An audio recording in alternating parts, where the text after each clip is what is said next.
মানুষ যদি কিছু চেয়ে প্রভুর কাছে বিশ্বাস রেখে কোনো রকম নেগেটিভ ভাবা চিন্তা না করে ধৈর্য রাখতে পারে, তাহলে সেই জিনিসটা অতি অবশ্য পাওয়া যায়।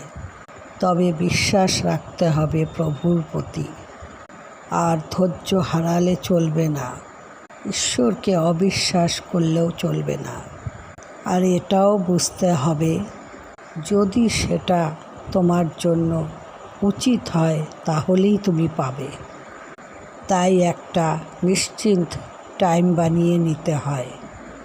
তবে সব কিছু শীঘ্রই পাওয়া যায় না বন্ধুরা। প্রভুও অনেক কিছু উচিত অনুচিত বিচার করেই কাউকে কিছু দেন। তার জন্যই তো ঈশ্বরের ঘরে দেরি হতে পারে, কিন্তু বিফল কখনো হয় না।